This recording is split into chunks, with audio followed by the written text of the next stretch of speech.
আসসালামু আলাইকুম। বিটিভি চট্টগ্রামের সংবাদে সবাইকে স্বাগত জানাচ্ছি ইকবাল হোসেন সিদ্দিকী। প্রথমে সংবাদ শিরোনাম। মুক্তিযুদ্ধের অন্যতম সংগঠক স্বাধীন বাংলাদেশের প্রথম বিমান বাহিনী প্রধান এয়ার ভাইস মার্শাল অবসরপ্রাপ্ত একে খন্দকার বীর উত্তমের নামাজে জানাজা অনুষ্ঠিত। অংশ নেন প্রধান উপদেষ্টা সহ বিভিন্ন শ্রেণী পেশার মানুষ। জাতীয় সংসদ নির্বাচন ও গণভোটকে সামনে রেখে তিন বাহিনী প্রধানের সঙ্গে নির্বাচন কমিশনের বৈঠক।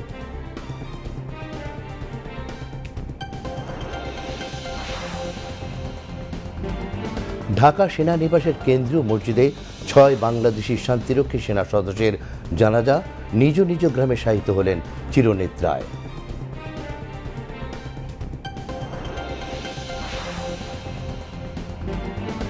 শহীদ ওসমান হাদির কবরে বিভিন্ন শ্রেণী পেশার মানুষের শ্রদ্ধা, আত্মার মাগফিরাত কামনায় দোয়া।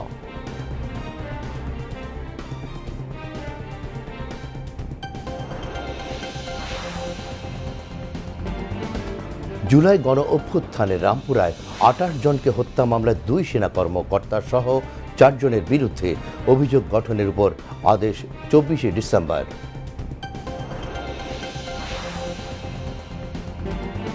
চট্টগ্রামে চালের বাজারে স্বস্তি, কেজি প্রতি কমেছে ২ থেকে ৪ টাকা।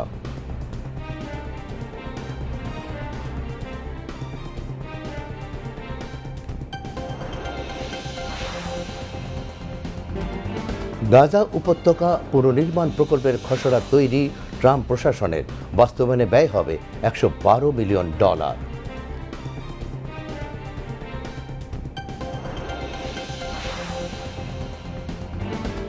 এবং অ্যাডিলেডে ইংল্যান্ডকে ৩-০ ব্যবধানে অ্যাশেজ সিরিজ নিশ্চিত করল অস্ট্রেলিয়া।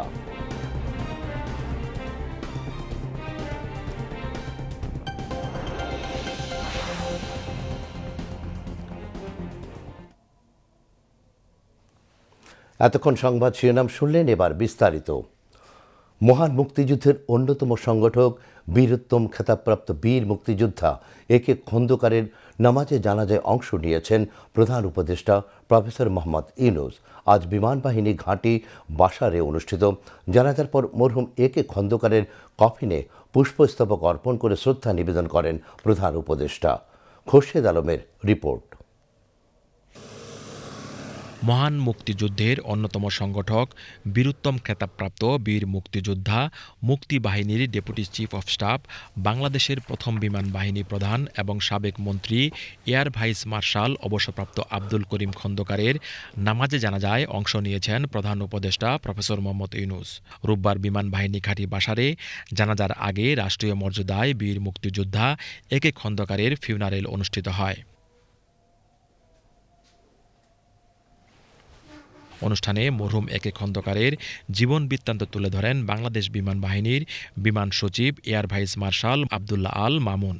এ সময় একে খন্দকারের পুত্র জাফরুল করিম খন্দকার পরিবারের পক্ষে সংক্ষিপ্ত বক্তব্য দেন।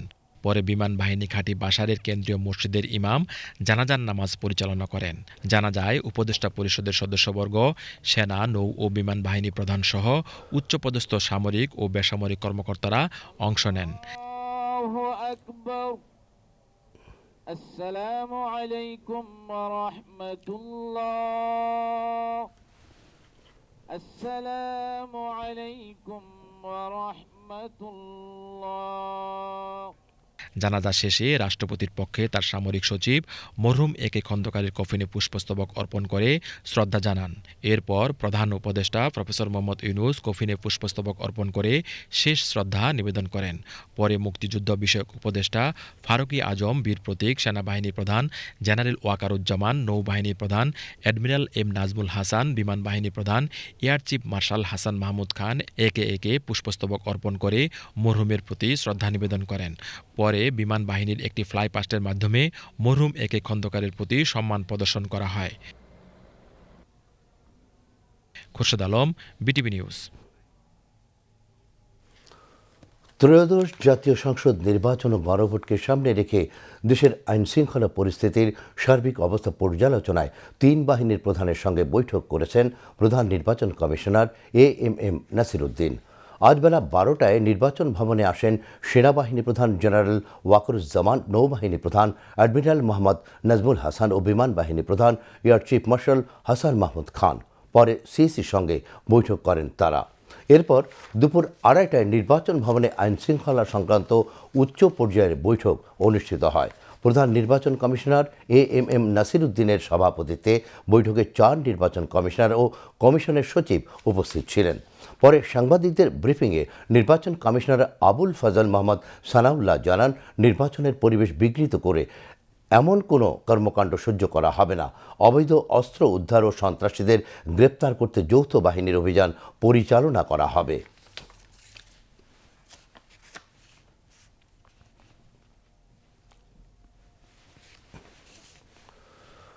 বগুড়া 6 আসনে বিএনপির ভারপ্রাপ্ত চেয়ারম্যান তারেক রহমানের পক্ষে মনোনয়ন ফর্ম তুলেছেন দলের নেতাকর্মীরা। আজ বগুড়া জেলা প্রশাসক ও জেলা রিটার্নিং কর্মকর্তা তৌফিকুর রহমানের কাছ থেকে তারেক রহমানের পক্ষে জেলা বিএনপির সভাপতি রেজাউল করিম বাদশাহ মনোনয়নপত্র গ্রহণ করেন। তারেক রহমানের পক্ষে মনোনয়নপত্র উত্তোলনকালে উপস্থিত ছিলেন বিএনপির চেয়ারপারসনের উপদেষ্টা অ্যাডভোকেট মাহবুবুর রহমান। সুদানের জাতিসংঘ শান্তিরক্ষা মিশনে সন্ত্রাসীদের ড্রোন হামলায় 6 বাংলাদেশি সেনা সদস্যের নামাজে জানাজা আজ সকালে ঢাকা সেনানিবাসের কেন্দ্রীয় মসজিদে অনুষ্ঠিত হয়। জানাজা শেষে নিহত 6 শান্তিরক্ষীদের মরদেহে রাষ্ট্রপতি ও প্রধান উপদেষ্টার পক্ষ থেকে তাদের সামরিক সচিবগণ শ্রদ্ধা জানান। এরপর একে একে 3 বাহিনীর প্রধানরা সেনা সদস্যদের কফিনে শ্রদ্ধা জানান। জানা যায়, স্বরাষ্ট্র উপদেষ্টা লেফটেন্যান্ট জেনারেল অবসর মোহাম্মদ জাহাঙ্গীর আলম চৌধুরী, সেনা প্রধান জেনারেল ওয়াকরুজ্জামান, নৌবাহিনীর প্রধান অ্যাডমিরাল এম নাজমুল হাসান ও বিমান বাহিনীর প্রধান air chief marshal Hasan Mahmud Khan সহ সশস্ত্র বাহিনীর ঊর্ধ্বতন কর্মকর্তা ও সদস্যরা উপস্থিত ছিলেন। এ সময় নিহতদের পরিবারের সদস্যরাও উপস্থিত ছিলেন। নিহত 6 সেনা সদস্য নিজ নিজ গ্রামে চিরনিদ্রায় শায়িত হবেন।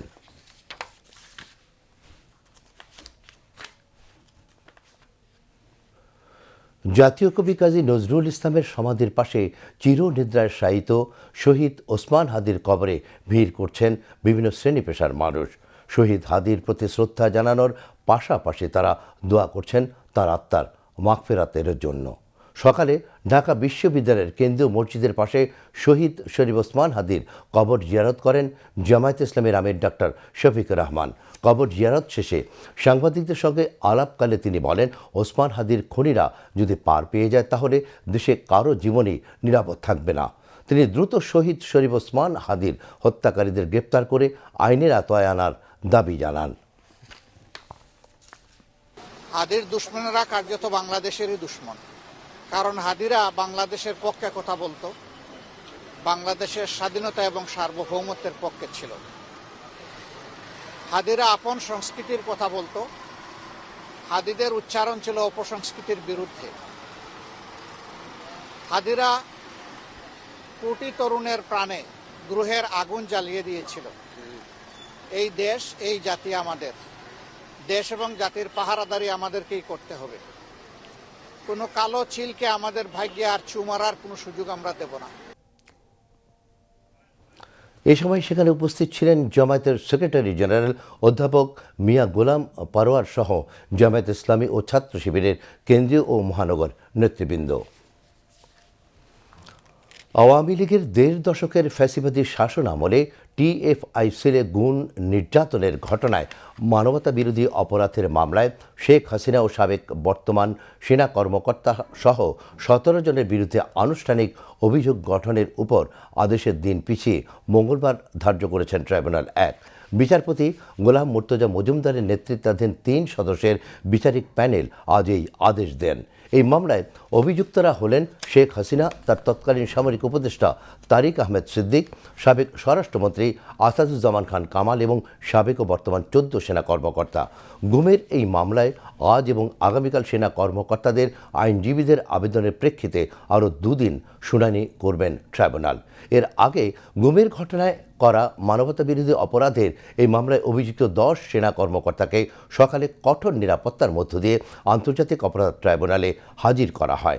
সেনা নিবাসের অস্থায়ী কারাগার থেকে প্রিজন ভ্যানে সেনা কর্মকর্তাদের আনা হয়। এছাড়া একই ট্রাইব্যুনাল জুলাই গণঅভ্যুত্থানে রাজধানীর রামপুরায় 28 জনকে হত্যার ঘটনায় মানবতা বিরোধী অপরাধের পৃথক মামলায় সাবেক বিজিবি কর্মকর্তা লেফটেন্যান্ট কর্নেল রেদওয়ানুল ইসলাম সহ 4 জনের বিরুদ্ধে আনুষ্ঠানিক অভিযোগ গঠনের উপর আদেশ 24শে ডিসেম্বর ধার্য করেছেন। এদিকে জুলাই গণঅভ্যুত্থানে সাভারে আশুলিয়ায় 6 লাশ পোড়ানো সহ 7 জনকে হত্যা মামলার তদন্ত কর্মকর্তার জেরা চলে আজ।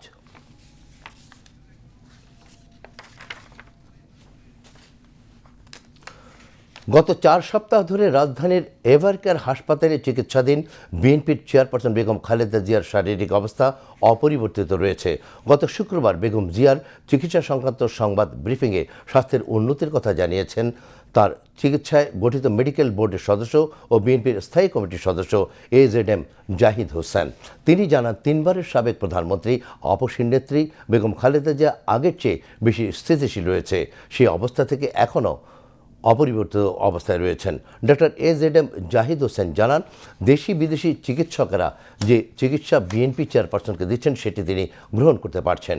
গত 23শে নভেম্বর থেকে বিএনপির চেয়ারপারসন রাজধানীর এভারকেয়ার হাসপাতালে চিকিৎসাধীন। তিনি নানা শারীরিক জটিলতায় ভুগছেন। অধ্যাপক শাহাবুদ্দিন তালুকদারের নেতৃত্বে দেশি বিদেশি বিশেষজ্ঞদের সমন্বয়ে গঠিত মেডিকেল বোর্ডের অধীনে তার চিকিৎসা চলছে। ফ্যাসিস্ট শেখ হাসিনার আমলে কেন্দ্রীয় ব্যাংকের ইতিহাসে সবচেয়ে বড় চুরির ঘটনা রিজার্ভ চুরি। সেই সময় এই ঘটনায় আলোড়ন তুলেছিল সারা বিশ্বে। সারা বিশ্বের দেশে দেশে কেন্দ্রীয় ব্যাংক তাদের নিরাপত্তা ব্যবস্থা জোরদার করে, কিন্তু যে দেশের কষ্টার্জিত আয়ের বৈদেশিক মুদ্রার রিজার্ভ থেকে অর্থ চুরি হলো, সেই বাংলাদেশই ফ্যাসিস্ট আমলে নেয়নি কোনো ব্যবস্থা। সে সময় শাস্তি পায়নি কেউ। 10 বছর পর হলেও রিজার্ভ চুরির বড় অংশেরই উদ্ধার করা যায়নি এখনও। কাজী শারমিন ইসলাম মেধার প্রতিবেদন। বাংলাদেশের ইতিহাসে প্রথমবারের মতো রিজার্ভ চুরির ঘটনাটি ঘটেছিল 2016 সালের 4 ফেব্রুয়ারি রাতে। সেই রাতে বাংলাদেশ ব্যাংকের রিজার্ভ থেকে 10 কোটি 10 লাখ ডলার চুরি হয়। আলোচিত এই চুরির ঘটনার 10 বছর পরও পুরো টাকা ফেরত আসেনি। বাংলাদেশের ইতিহাসে প্রথমবারের মতো রিজার্ভ চুরির ঘটনাটি ঘটেছিল 2016 সালের 4 ফেব্রুয়ারি রাতে। ব্যাংকের টাকাগুলো কিন্তু মানুষের জনগণের টাকা, সেটা তার করের টাকা হোক, তার একটা পারিশ্রমিকের সেটা একটা অংশ। সো সেগুলা বিদেশে পাচার মানে আমার অলমোস্ট কিন্তু ব্যাপারটা হয়েছে যে জনগণের সাথেই প্রতারণা করার মতো। যদি তদন্ত করা যায় দেখা যাবে যে যারা ঊর্ধ্বতন কর্মকর্তা ছিল তারই এর সাথে জড়িত। এটা ওপর মহলে থেকে কোনোভাবে কিছু একটা হয়েছে, এরকম কিছু একটা। তো কেউ আসলে ক্লিয়ার না, আমরা আসলে সঠিক বিষয়টা জানতে চাই। ইচ্ছা করে সরকার যদি আরও কঠোর হয় তাহলে অবশ্যই টাকাটা ফেরত আনা সম্ভব আমি মনে করি। তবে অবশ্যই রুটগুলি আগে দেখতে হবে, কোন রুটে কীভাবে গেল।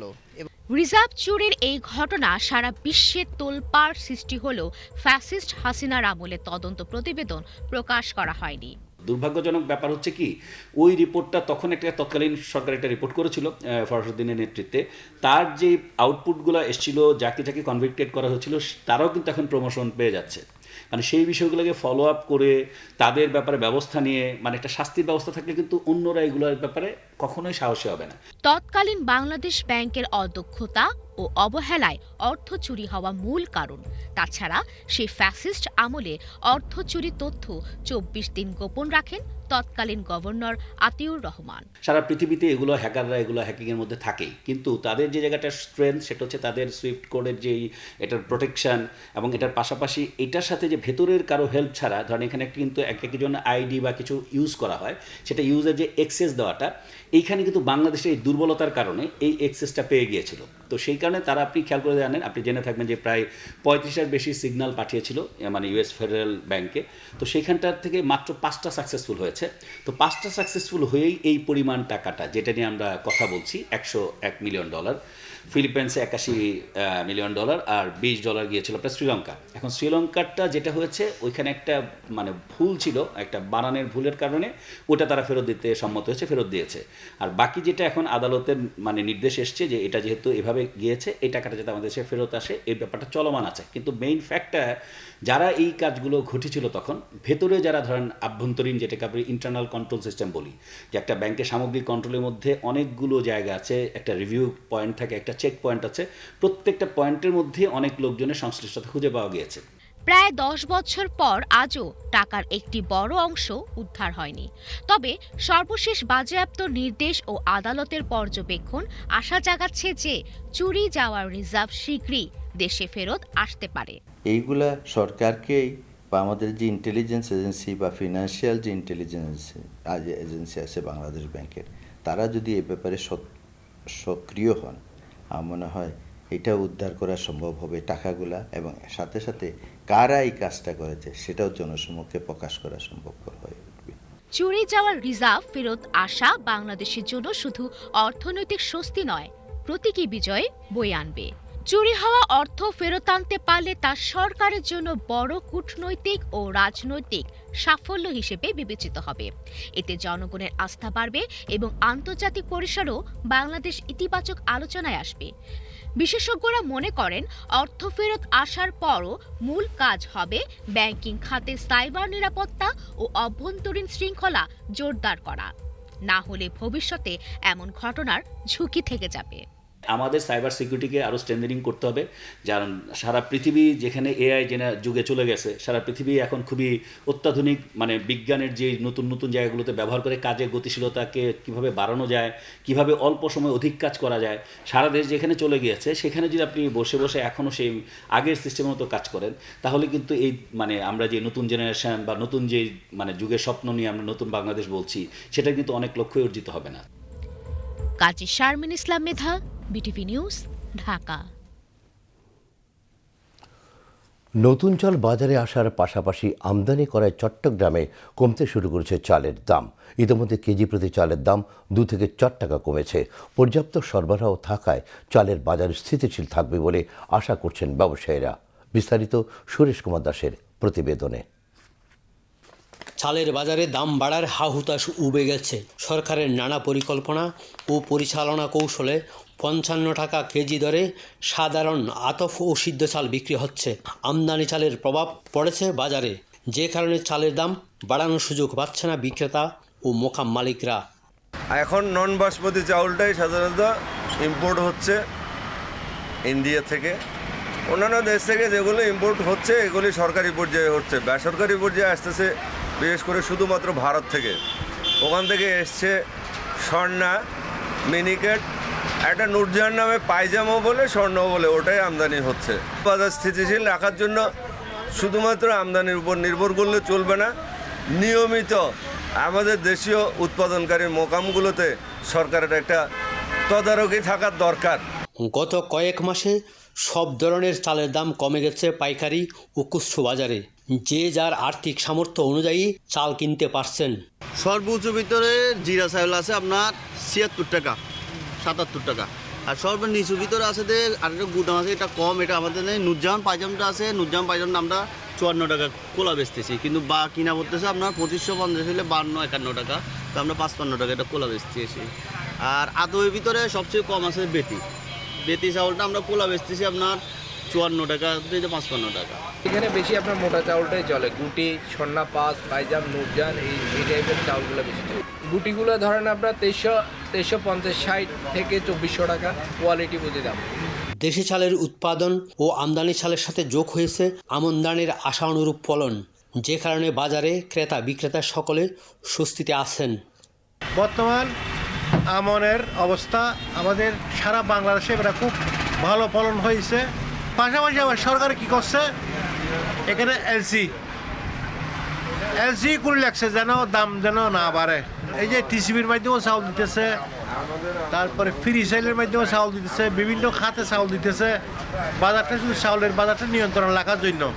পাইকারি চালের বিক্রেতারা বলছেন, সরকারি ব্যবস্থাপনার কারণে চালের বাজারে নিয়ে কারো কোনো অসন্তোষ নেই।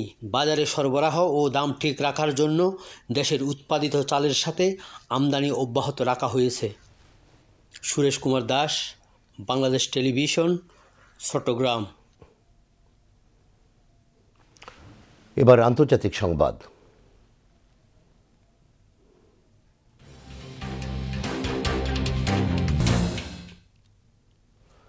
যুক্তরাষ্ট্রের প্রেসিডেন্ট ডোনাল্ড ট্রাম্পের প্রশাসন ফিলিস্তিনের গাজা উপত্যকা পুনর্নির্মাণের একটি প্রকল্পের খসড়া তৈরি করেছে। মূলত প্রেসিডেন্টের বিশেষ দূত স্টিভ উইটকফ ও ট্রাম্পের জামাতা ব্যবসায়ী জ্যারেড কুশনার এই নকশা সাজিয়েছেন। এটি বাস্তবায়ন করতে 10 বছরে $112.1 বিলিয়ন প্রয়োজন হবে। শুক্রবার সূত্রের বরাত দিয়ে ওয়াল স্ট্রিট জার্নাল এমনটাই জানিয়েছেন। প্রতিবেদন অনুসারে এই প্রকল্পের নাম দেওয়া হয়েছে প্রজেক্ট সানরাইজ। এটি গাজার ধ্বংসস্তূপকে ভবিষ্যতের উপকূলীয় গন্তব্যে পরিণত করার জন্য ডিজাইন করা হয়েছে। পরিকল্পনায় নির্দিষ্ট করা হয়নি যে গাজা উপত্যকা পুনর্নির্মাণে কোনো কোম্পানি বা প্রতিষ্ঠানগুলো জড়িত থাকবে এবং প্রকল্পটি বাস্তবায়নের সময় 20 লক্ষ ফিলিস্তিনির কী হবে। ওয়াল স্ট্রিট জার্নালের প্রতিবেদনে আরও বলা হয়েছে, ওয়াশিংটন সমস্ত পরিকল্পনা বাস্তবায়নের জন্য প্রায় $60 বিলিয়ন অনুদান এবং ঋণ সহায়তা দেওয়ার জন্য এই প্রকল্পে অংশগ্রহণকারী হতে প্রতিশ্রুতিবদ্ধ। নাম প্রকাশে অনিচ্ছুক একজন মার্কিন কর্মকর্তা সংবাদপত্রটিকে বলেছেন, যুক্তরাষ্ট্র ইতিমধ্যে ধনী আরব রাষ্ট্রগুলো তুরস্ক এবং মিশরকে পরিকল্পনার নথিগুলো দেখিয়েছেন। এদিকে 2 বছর পর গাজা ইসলামী বিশ্ববিদ্যালয়ের শিক্ষার্থীরা সশরীরে ক্লাসে ফিরে এসেছেন। ইসরায়েলের অব্যাহত হামলায় বিশ্ববিদ্যালয়ের অধিকাংশ ভবন ধ্বংস হয়ে গেছে। তবে তার সত্ত্বেও শিক্ষক শিক্ষার্থীদের মনোবল শক্ত রয়েছে। পরিস্থিতি কিছুটা শান্ত হলে পুনরায় পাঠদান শুরু হয়েছে। 1992 থেকে 2002 সালের মধ্যে বেশ কয়েকটি ইউরোপীয় দেশের সঙ্গে স্বাক্ষরিত দ্বিপাক্ষিক সামরিক সহযোগিতা চুক্তি আনুষ্ঠানিকভাবে বাতিল করেছে রাশিয়া। শনিবার শীতল যুদ্ধ বা স্নায়ুযুদ্ধ পরবর্তী চুক্তিটি বাতিলের অনুমোদন দেয় সরকার। টিআরটি ওয়ার্ল্ডের প্রতিবেদন অনুসারে বর্তমান ভূ রাজনৈতিক উত্তেজনার মধ্যে সামরিক ও কূটনৈতিক কাঠামোর এই সমাপ্তি ঘটল। এ নিয়ে আনুষ্ঠানিক ঘোষণার আদেশটি রুশ সরকারের আইনি পোর্টালে প্রকাশিত হয়েছে। আদেশ অনুসারে জার্মানি, পোল্যান্ড ও নরওয়ের সঙ্গে একটি চুক্তি বাতিলের পাশাপাশি বুলগেরিয়া, রোমানিয়া, ডেনমার্ক, যুক্তরাজ্য, নেদারল্যান্ডস, ক্রোয়েশিয়া, বেলজিয়াম এবং চেক প্রজাতন্ত্রের সঙ্গে অনুরূপ চুক্তি বাতিল করা হয়েছে। 2022 সালের ফেব্রুয়ারিতে ইউক্রেন যুদ্ধ শুরু হওয়ার পর থেকে ইউরোপীয় প্রতিরক্ষা ও নিরাপত্তা কাঠামোর সঙ্গে রাশিয়ার সম্পর্ক ভেঙে পড়েছে। ইউক্রেন এবং তার ইউরোপীয় মিত্ররা বলছে, দ্বিতীয় বিশ্বযুদ্ধের পর থেকে ইউরোপীয় মাটিতে এটি সবচেয়ে বড় এবং মারাত্মক যুদ্ধ। আবারও দেশের খবর। চট্টগ্রামে ডেঙ্গু, জিকা ও চিকুনগুনিয়া সংক্রমণের সার্বিক পরিস্থিতি, জনস্বাস্থ্যে প্রভাব, চিকিৎসা পদ্ধতি এবং ভাইরাসের জিনোমের স্বরূপ উন্মোচন শীর্ষক সেমিনার অনুষ্ঠিত হয়েছে। সকালে নগরীর থিয়েটার ইনস্টিটিউটে সিটি কর্পোরেশন ও Esperia health research and development foundation আয়োজিত সেমিনারে প্রধান অতিথি ছিলেন city mayor doctor Shahadat Hossain. তিনি বলেন, চট্টগ্রাম নগরে আগের চেয়ে ডেঙ্গুতে মৃত্যুহার কমে এসেছে।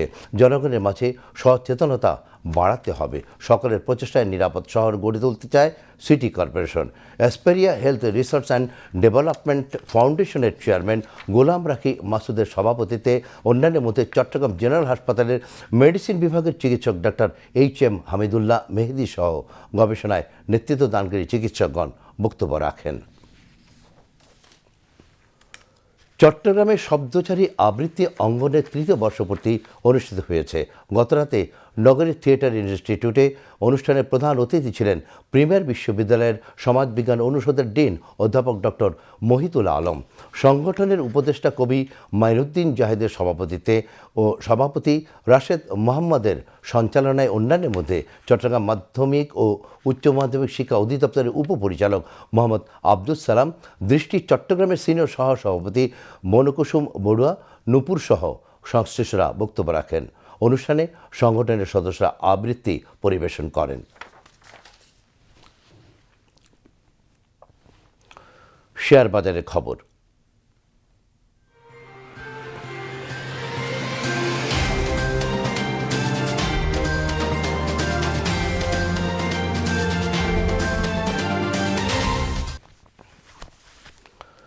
সপ্তাহের শুরুতে চট্টগ্রাম স্টক এক্সচেঞ্জে মন্দাভাব দেখা দিয়েছে।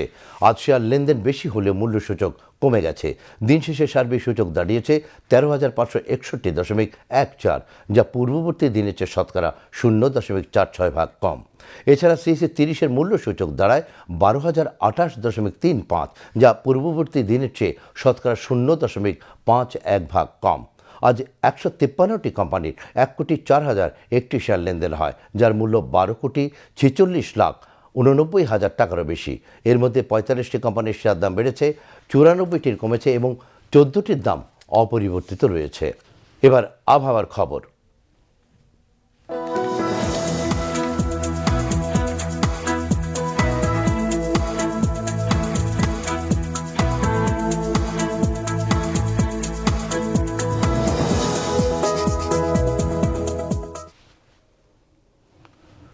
পতেঙ্গা আবহাওয়াবিদ জানিয়েছে, আগামীকাল সন্ধ্যে 6টা পর্যন্ত চট্টগ্রাম এবং পার্শ্ববর্তী এলাকায় আকাশ অস্থায়ীভাবে আংশিক মেঘলা সহ আবহাওয়া শুষ্ক থাকতে পারে।